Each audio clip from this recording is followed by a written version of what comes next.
Thank you for joining us today for our 4th Hacking HR event.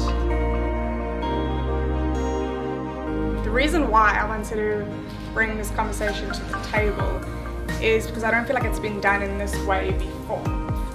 Many experts talking on millennials and the multi-generational workforce, but it's very different in this context because I've chosen to take someone from each generation. There are all 4 generations operating together in the workforce, and it's inevitable that we're all going to need to work together and work together better. And the other part of the conversation is millennials. Originally why I wanted to bring this element to the conversation is because in the media most people brand millennials as entitled, really opinionated. I can see someone laughing in the background. It's like, yes, that is so you guys.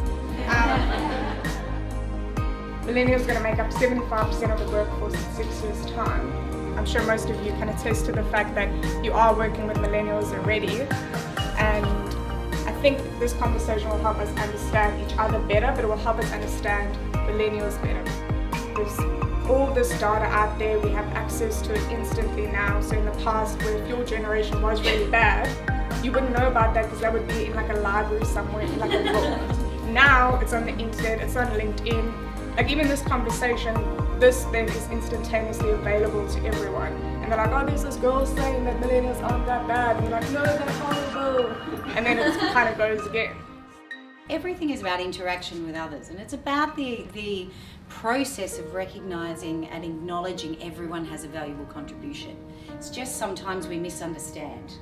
What would you say is the biggest misconception about your generation? That we're pretty staid.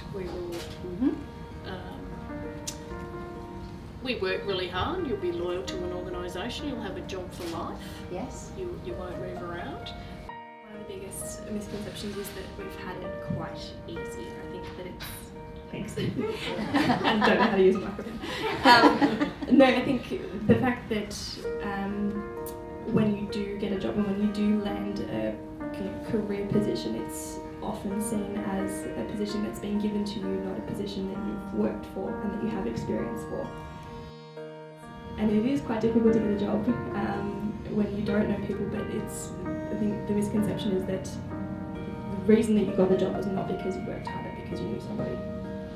People want you to have experience. Well, where does it start? Yeah. Someone's got to give you the leg up, and I constantly say to our people, hang on, who gave you the opportunity? You have to, that's our responsibility as an organisation, is to train.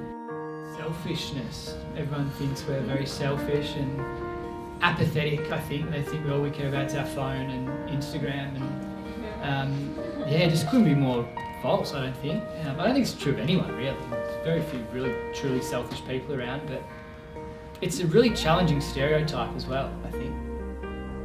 I've got a daughter who's a millennial, and she's actually done an amazing job of her career in terms of negotiating a 3-month sabbatical to Estonia to study. She's picked up her job and moved it remotely to Sydney, and so she's actually integrated what she wants out of life into her career. When I started work, I was working for baby boomers, and you're on the cusp, remember that. We're going with the cusp. I'm a millennial. They trusted me enough to host this event, to pitch the idea. I remember calling Sharon on the weekend and saying, Jill, why did you think that I could do this? Like, I'm freaking out. And she was like, no, like, you got it. And they allowed me to lead without a title. And I think if everyone else in companies can come from that perspective, you really could bring out the best in people as opposed to keeping us confined in stereotypes, because you confining not only them, but you're confining yourself and limiting your beliefs.